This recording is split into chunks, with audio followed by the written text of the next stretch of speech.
Have you ever seen him? The little boy just out of view. For me, he's always been there, even when I was a kid myself. He was there, just in the corner on the edge of my periphery. Perhaps that's the very reason I never questioned it until recently. The fact that I had always been aware of him to a point, anyway. I'm not entirely sure why I'd never felt the urge to talk to him, especially given the fact that he always seemed as though he wanted to say something. Or that's the way it felt, anyway. It could be that when I was a kid, I was just incredibly shy and I didn't care much to speak to others if I could help it. As the years passed by, I came out of my shell a little bit, but I still feel awkward around new people, and I don't go out of my way to start a conversation with anyone that I'm not close to. Of course, regardless of the fact that I feel more at ease when I'm alone than when I'm around people. I never been truly by myself, as he was always there, just to the side of where I'm looking. I asked my dad about him once, to see if he had ever seen him. He made a strange expression when I approached him with it, but he wouldn't give me an answer. Whether or not he was familiar with the boy, or if he just feared I may not be of the most sound and stable mind with my claims of seeing someone that nobody else appeared to.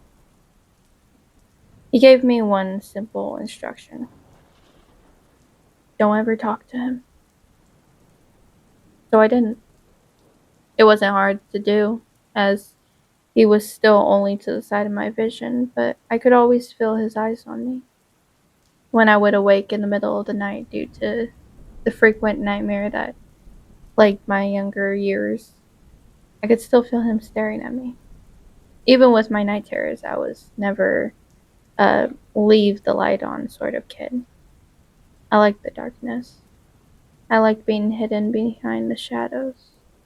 I liked not having to see the shaggy blonde hair to the far left of my vision for a time. But I knew he was still there.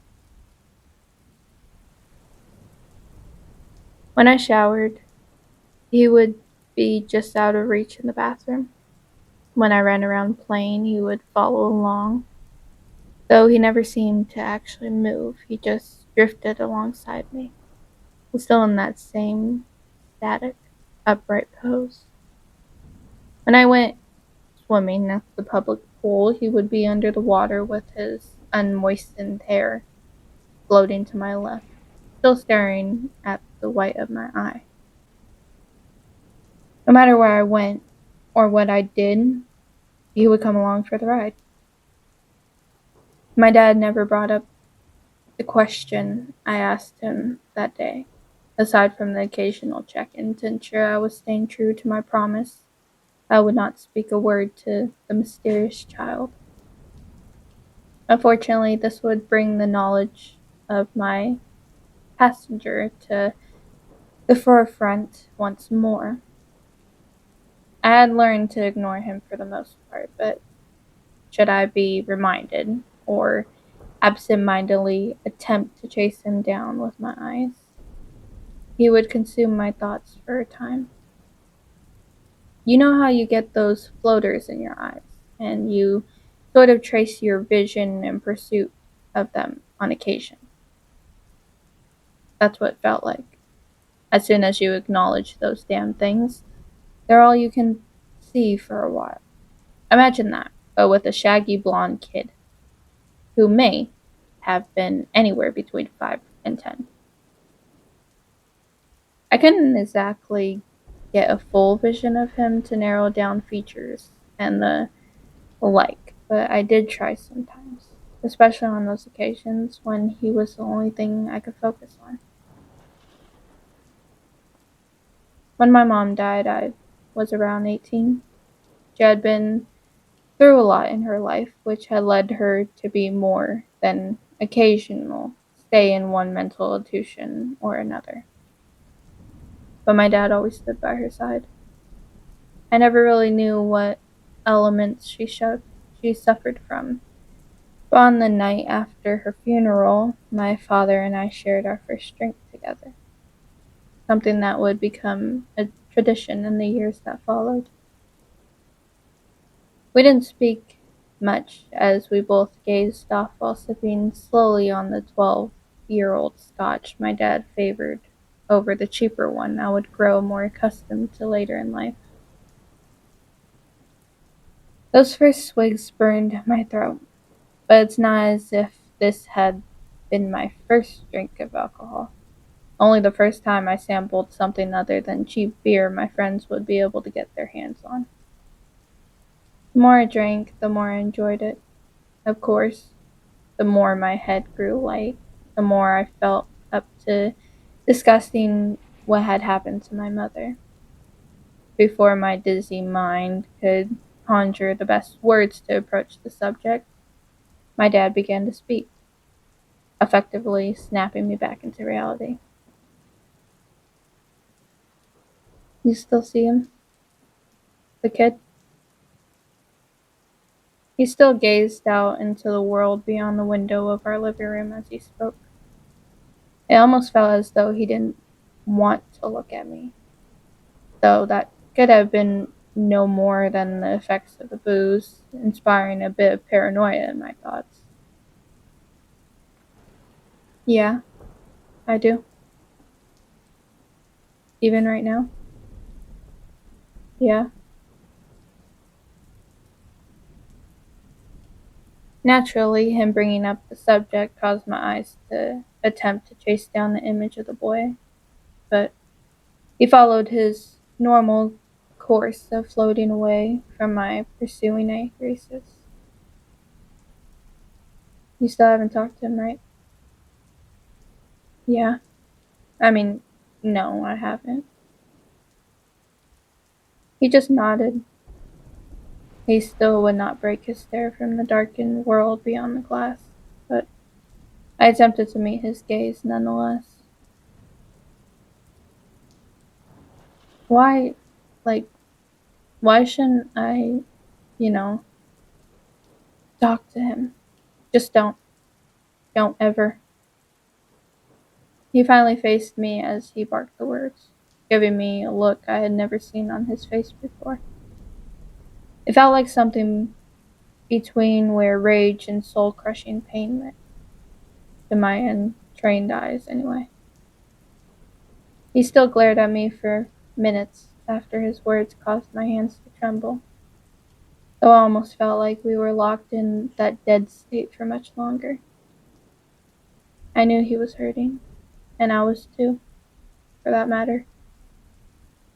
My mother had been almost more of a guest star in my life, like a cameo who would come on screen for a few moments.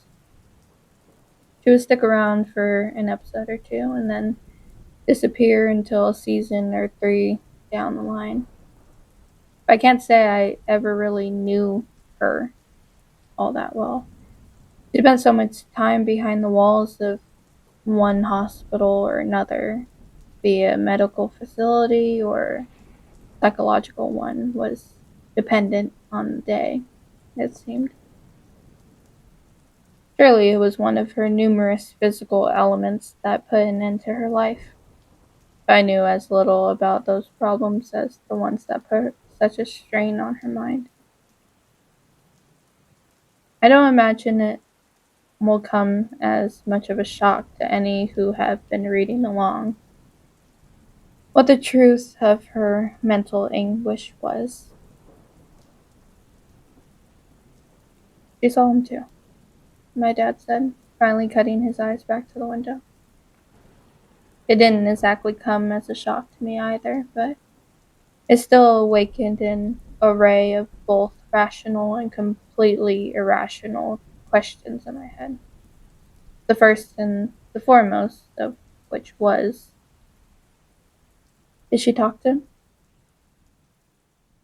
He returned such a brief and supple nod I could barely make it out, A single lamp was the only thing illuminating the room while we sipped from our glasses. But there was still enough light for me to see the boy. It almost appeared as though he had nudged a little closer into view. It was as though he stood right in front of the chair my father sat in, as I watched him stare into the moonlight glow upon the trees. I thought it may have been no more than the effect of the strong whiskey that had begun to blur my sight, causing single images to blend into multiples. Though the mirage of my dad, just a little behind where he actually sat, was not mimicked by the boy who still stood alone. Just don't ever talk to him. I won't. I wouldn't. Is that what? I couldn't finish the question as I felt it require no answer. I was certain that whatever this boy was had somehow driven my mother to the madness that kept her sealed within a padded room for months at a time, though it terrified me to imagine in what way he had accomplished this. Unfortunately, I would eventually find those answers. To this day, I still wish I had listened to my father on this one. 6 years or so after my mother's death, just a couple of weeks ago, some bad decisions, along with a messy breakup, left me in something of a self pity and melancholy state. Life wasn't especially bad or anything, just run of the mill stuff, really. But it was enough to leave me a bit rowdy for a few weeks. My job was fairly decent, and I lived in a pretty nice house for a mid 20s bachelor. But you know how it gets. Things can be overall great, but a few little things can lead to a touch of depression. I had the weekend off and planned to just sit around the house for a couple of days, though I had no doubt I'd just be wallowing the whole time. I'd successfully sat in the same chair for a good 3 hours straight, accomplishing nothing more than some solo Netflix and chill, when I got a text from my old college buddy, Jerry. He told me some of the old crew had impulsively gathered up to throw an improvident party and invited me to join. I considered whether or not I felt like being around others, but since the only company I had all day had been the kid in the corner of my eye, I thought it couldn't hurt to drag my legacy ass out into the world for a while. Jerry texted me the address, and I took a shower to get myself cleaned up. I went ahead and arranged an Uber, as I had no doubt I would be in no fit shape to drive by the time I was ready to come home. As soon as I arrived, I was handed two matching beers, one for each hand, one of which I gulped down in one enthusiastic chug. By the time the second one was emptied into my gullet, and a third found its way into my hand, I was feeling almost blissfully light and carefree, even with my passenger propped to the left of everyone I talked to. I had an absolute blast catching up with those I hadn't laid eyes on in months, and some I hadn't even seen in years. Unfortunately, with good times, there's often something not so good just waiting around the corner. In this case, that was my ex, Mila, arm in arm with Aaron, the guy she ditched me for.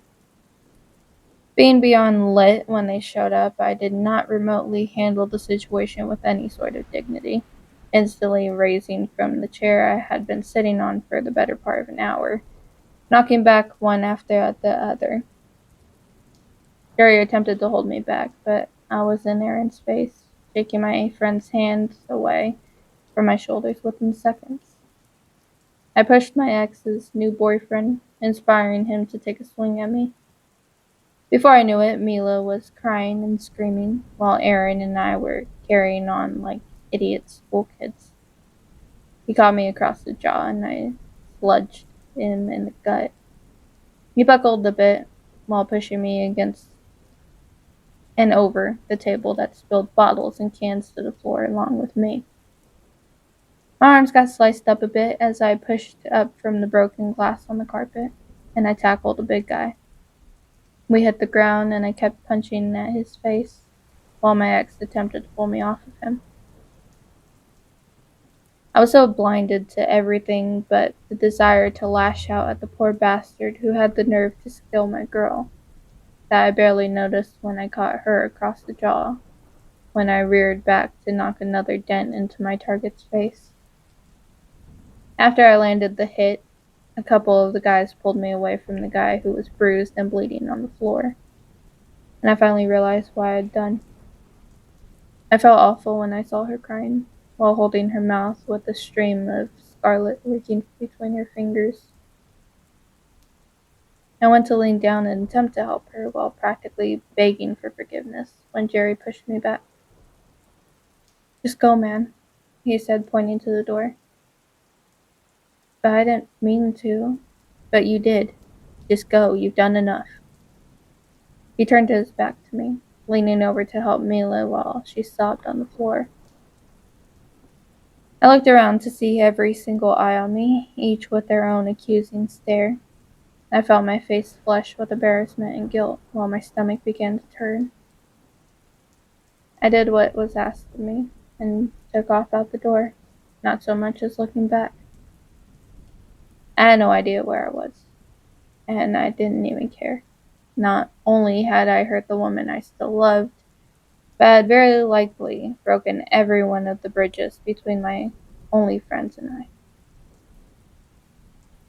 My head was spinning, and my gut was still in knots, but I just kept staggering onwards, not giving too much of a shit if I ever found my way back home. After a while, my legs gave out and I dropped to the concrete, stretching into the ditch to my right.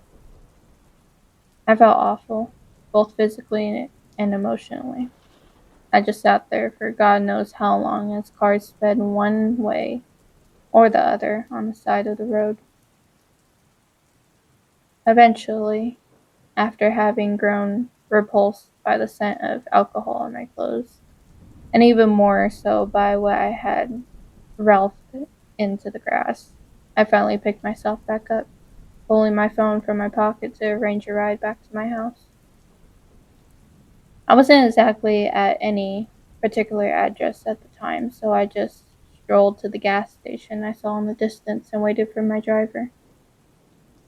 I didn't reply a single word to any of the small talk the brunette behind the wheel attempted to send my way. But I did give her a token thank you when she pulled up in front of my house. I just dropped into my favorite recliner when I got back in, absent-mindedly flipping on the TV, hopeful to distract my troubled thoughts. It was while I sat there, both feeling sorry for myself as well as nauseous and loopy from the booze, that I mindlessly spoke the words that would change my life from that day on.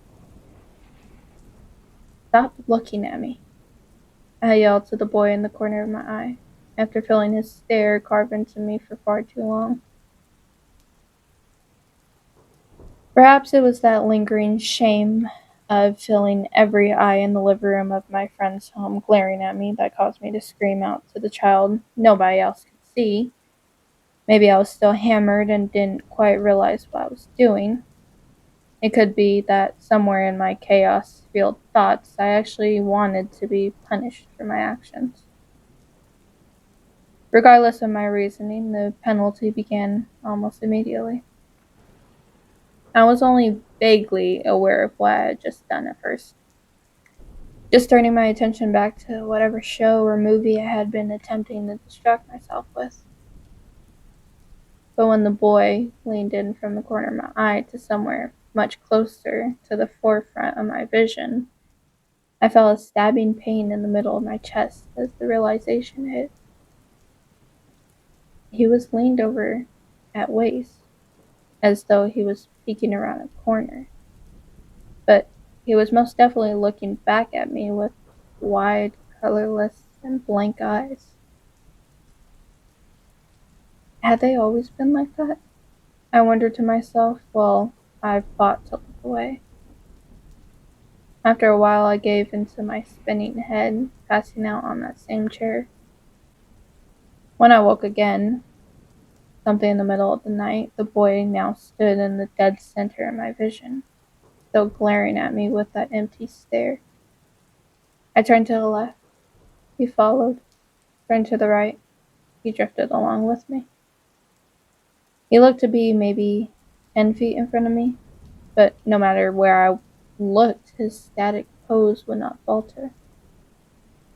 Though my pulse was quickening with the growing fear that I would now be forced to endure his now being perched before me from now on, I staggered to my bedroom with the child guiding the path before me. I dropped into my bed to see him with his back seemingly flat against the ceiling, still staring down at me. Even when I closed my eyes, his image remained, surrounded by the darkness and nothingness. Fortunately, I was still both physically and mentally exhausted, so I found my way back to slumber. But he was waiting for me when I awoke. I'd rolled onto my side through the night, so when I came back to awareness, it looked as though he hovered above the ground sideways. I felt tense all over, and I pulled myself free of the blankets, following the boy who faced me in the direction of my bathroom. My shower wasn't large by any means, but it looked as though he was embedded into the tiles while I washed myself. He stood against the back wall while I dried myself off and floated across the floor in front of me as I walked back to my bedroom to fetch some clothes. Even when I found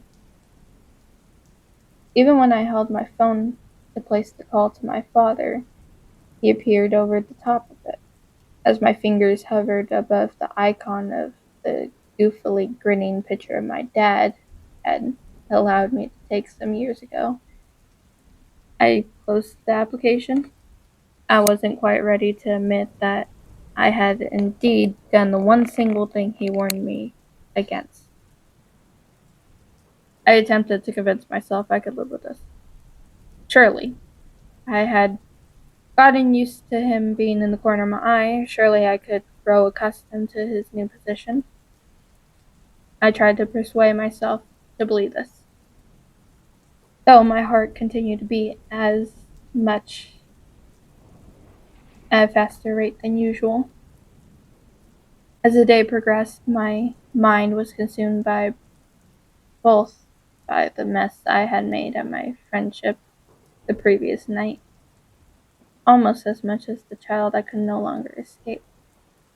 I could still see my reflection and television around the kid, but he would not exactly move out of the way enough for me to get a full view. Still, I hoped I could handle it. Yes, this was bordering on full on disability, as I had only had partial vision around the damn kid, but I could still deal with it. Sure, I was trembling all over and felt as though I had convinced my lungs to continue doing their job, but I could do this. There are far worse elements that others deal with on a daily basis, after all. At least that's what I told myself. That day ended the same way. The boy was pressed against the ceiling, but the morning was a little different this time. As I lay on my side, staring at the vacant eyes, the boy began to move. I sat straight up, unable to look away, and believe me, I tried. His head loosely flipped around as he casually strolled closer to me. I even tried to back away from him, but I only made it appear as though he was moving faster. Every muscle in my body tensed as I watched him close the gap between us, with his soulless and soundless steps far slower than my racing heart. He stopped around 5 feet in front of me, but he did not stand still anymore.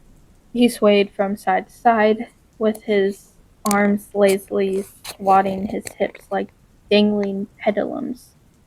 I even felt my head following him as he idly wobbled from left to right, transfixed by the disturbing image, while the pulse in my neck felt as though it would burst. Now that he was closer, I could see that his skin was somehow translucent, revealing veins and rippled muscle tissue beneath the surface. There was a subtle throbbing at his temples, which felt as though it beat in the time, the blood pulsing through me.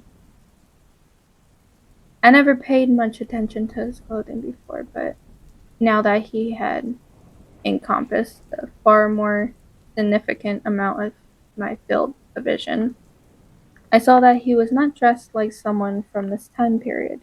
He wore a white shirt sleeve, button-up shirt with a sort of tweed-looking vest and similarly patterned shorts.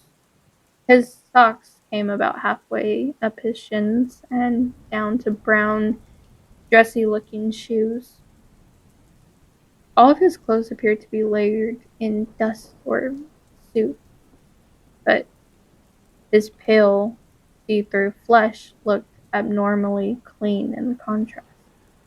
Even the shaggy, short blonde hair looked clean, albeit a bit messy.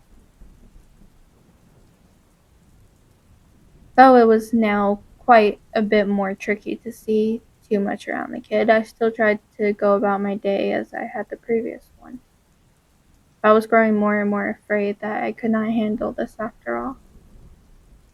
He followed in front of me for every step I took, and though he still did not completely distract me from my self-loathing, he sure as hell didn't help my chaotic thoughts. Part of my mind attempted to convince me I deserved this, but I wouldn't buy into it. Yes, I had acted like an idiotic, immature teenager at the party, but nobody deserves whatever the hell this was. The next day, he moved closer again, stopping only 2 feet from my face. I could even smell him now. A rented stench of decaying flesh followed the child and I wherever I attempted to go. On the fourth day, he stopped directly in front of me, and I could swear I felt my nose making contact with his. I screamed out from the combination of fear and exhaustion, able to control neither my shivering goose flesh nor the pounding in my chest. I continued to yell and curse while swatting my hand through the image I could no longer even hope to distract myself from. Even when I closed my eyes, he was still there, surrounded by only the darkness. By the time my ratting fit came to a close, I felt lightheaded and queasy, both from my rapid pulse as well as the noxious stench that followed the hollow child. As the hopelessness of my circumstances began to consume me, I reached my trembling fingers up to my eyes, honestly considering the notion of clawing them out from their sockets. I clenched my fists before they made it to their target, but I could not escape from the idea that this may well be my only way out of this. It became more and more difficult to breathe, forcing me to either calm down or just allow the borderline hyperventilation to cause me to pass out.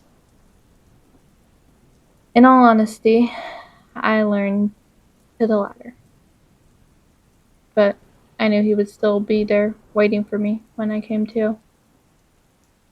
Once I finally managed to regulate my breathing to something still far more erratic than my normal breathing patterns, I focused my attention back on the boy, though that wasn't exactly hard to do as he was practically the only damn thing I could see anymore. He had appeared maybe a little over 3 feet tall before, but his face was right in front of my own. Whether he was floating in some way. I couldn't say, as no matter where I looked, all I could see were those lifeless eyes staring into mine. When I attempted to look down, it was as though his head sprouted from my chest, as we still peered nose to nose at one another. Just as I was preparing to finally give in and attempt to call my father, things got even more grim, causing me to lose my fight to keep myself from losing consciousness. As I felt around the nightstand for my phone, the child reached his own hands to his face, mimicking the brutal actions I had almost considered inflicting on myself. He moved so slowly as his fingers dug into the lids and meat wrapped around the top of his eyes, causing a thick and moist, darkened and foul-smelling liquid to ooze from within. I screamed out once more, in a far more horrifying manner than before, as the boy tore away bristled chunks of flesh along with the blank and lifeless eyes, dropping his arms to his side when the work was done. Even as he stopped closer to me over the previous days, his movements were silent. His footsteps did not so much as creak across the floor. But I heard everything he had just performed before me. I retched from both the sounds and sight of what I had just witnessed, while gasping for air in between more frantic and frenzied screams, while my heart threatened to explode from within my chest. My head grew dizzy and loopy from the constant wails, refusing to allow remotely enough oxygen to get through. I blacked out before realizing I was even close to losing consciousness. The gaping and grotesque wound from where the child's eyes used to reside appeared far less fresh when my eyelids sprung back open, and though the symptoms that left me on the floor had not dissipated, they had calmed somewhat. I was finally able to place the call to my father, which was no easy task, as I could only couldn't see anything other than the boy through my vision anymore. Where I had once dwelled before I spoke to him, I could instantly tell that my confession made my dad both angry and saddened. He came to pick me up, and he drove me back to the home I used to share with him and my mother, back in far more simple times.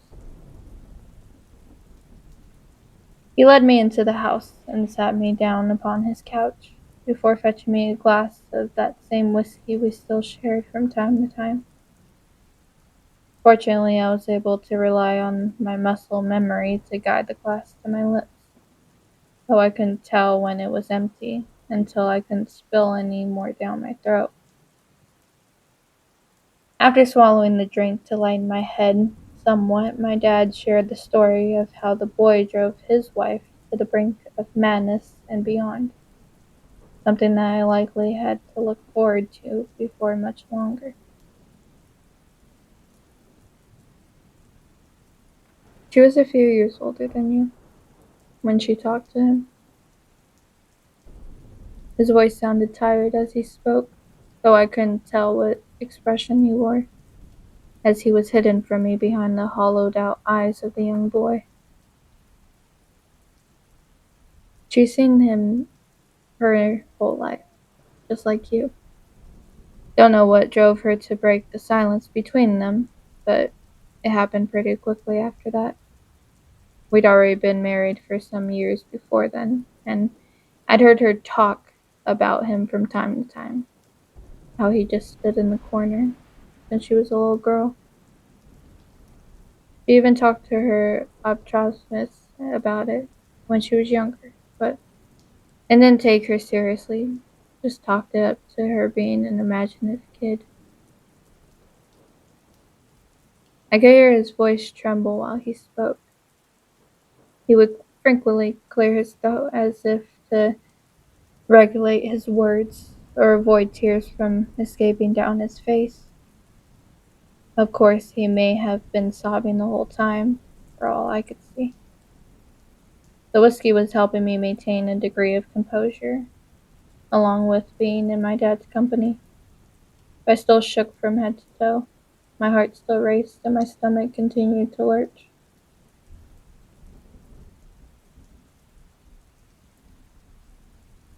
After a few weeks of the boy being all she could see, I had to check her into the hospital. I kept her for a good many months, but I could visit her most days. You weren't even a year old by then, so you likely don't remember that first time. Of course, I'm sure you remember some of those later times she was put away for a time. Honestly, the majority of my memories of my mom were during visitations to one facility or another when I was quite young. I didn't give it much of a second thought. I just assumed it was normal, or at least not far from it. She always seemed to be happy to see me. But now that I really think about it, she really actually looked right at me. She would face me when we spoke, but our eyes would only meet on occasion. Of course, I now fully understand why that was the case.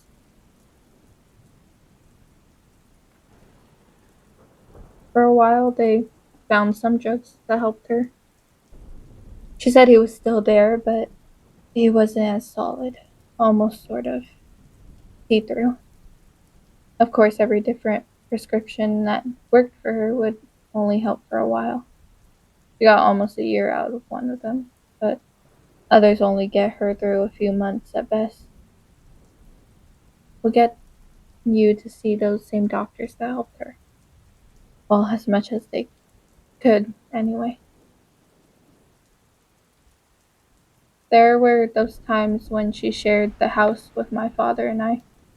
I do recall some truly happy days, but she always did seem somewhat distant. It would never last for long, though. She would always have to return to the hospital sooner or later. My dad seemed even more lost every time she had to take. I never told you how she died. I felt his hand on my shoulder, and I reached mine to meet it. He felt as though he was shivering too, but it may have simply been no more than my own body. She told me about how things got progressively worse, but I can't say that I believed her, or really understood at first. Sometimes wonder if things could have worked out differently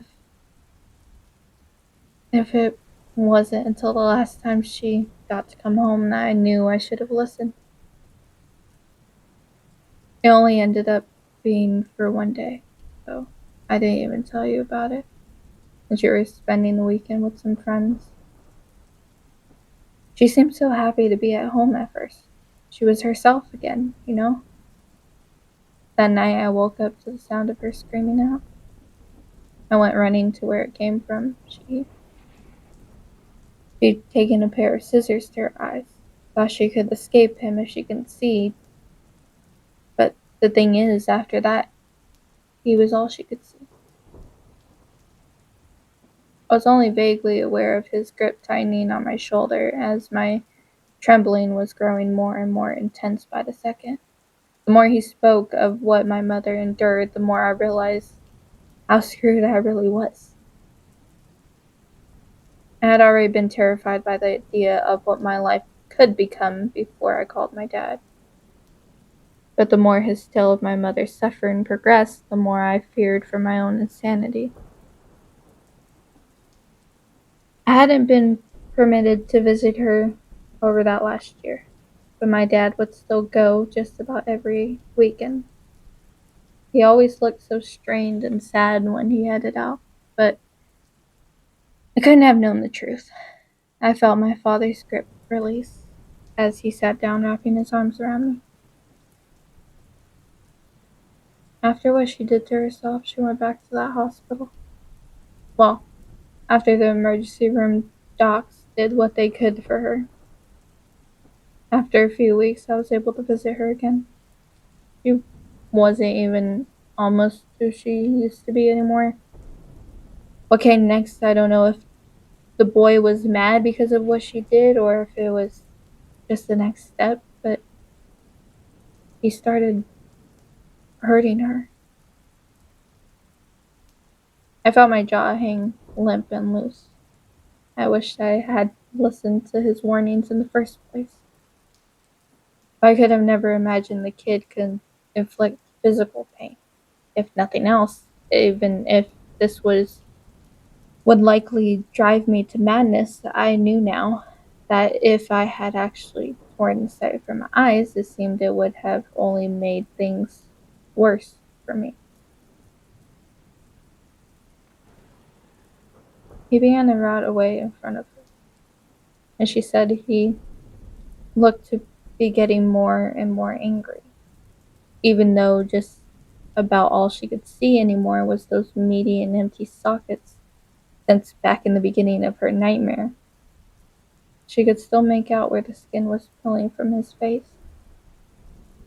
She couldn't have known what was coming next until she felt the pain. She said it just felt like punches at first, and only from time to time she'd wake up in the night after taking a bony fist to the gut or coughing out food she was trying to eat after a jab at her ribs. But it got even worse than that. I had to fight against puking all over my dad's couch, as I felt even more nauseous from learning about the terrifying future which likely lay ahead of me, as well as knowing what indeed my mother had been through all these years. I could barely believe what I was hearing. Somehow, I don't believe he would only hurt her because of what she did to herself. I had already been terrified at the idea of having one sense blocked and another filled with the potent and grotesque scent of flesh. I could barely wrap my frantic thoughts around any of this. She said it felt like the bones had pushed through the skin of his fingers. She said when he would claw into her, she had gashes and yellowed bruises all over, but the docs thought she was doing it to herself. They even tried to strap her down so she wouldn't hurt herself anymore, but they'd still find her bleeding by morning. I'm sure it isn't too hard to figure out by now, but she just couldn't take it any longer, I suppose. She'd been locked away for a long time by that point, hidden away behind those padded walls. I would still get to visit her occasionally, but I couldn't let you see her like that.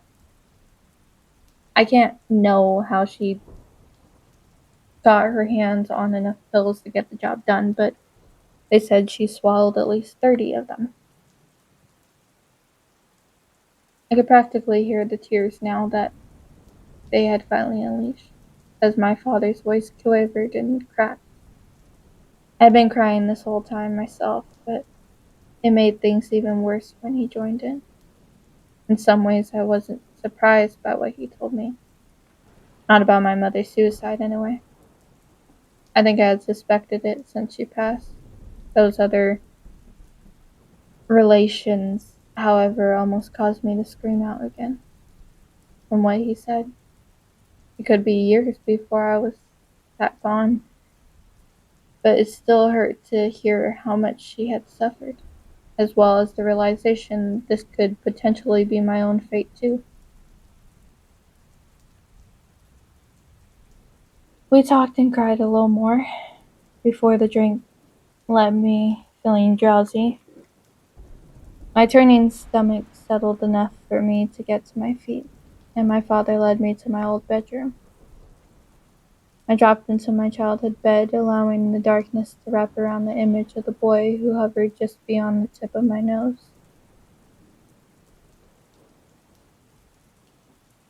I could still smell his foul stench, but I had already begun to grow accustomed to it. Yes, it was awful, but not intolerable, not to moderately tipsy and groggy individual anyway.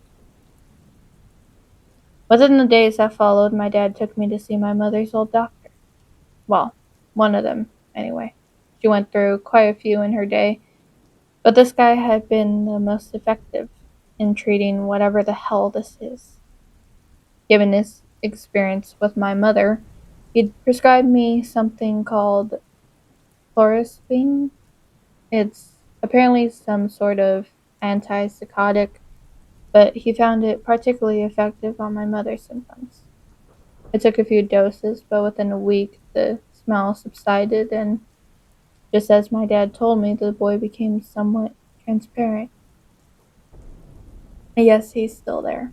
I still see those hollowed out, meaty sockets every second of the day, but I can also see the world behind him now. Not perfect, and I'm sure it won't last, but I'll try to take it until I can't anymore. I'm still far beyond scared, but things are a bit more tolerable for the time being. I don't know what this is, why my mother and I were cursed with it, nor who the hell this kid even is, but I can only hope there is a way of avoiding my mother's fate. I have no way of knowing if there is any chance of escape, but I have to find out what I can about him and why he appears to be set on punishing my family.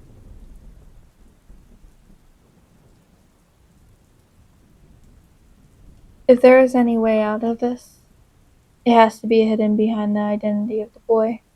My father said he'll help me look for answers, though he had attempted this very investigation during the years that my mom spent through living in this hell. I have to try, though. I may never locate the truth behind all this, but if I should, I'll share what I find. If it happened to us, it's very possible it could be happening to others too.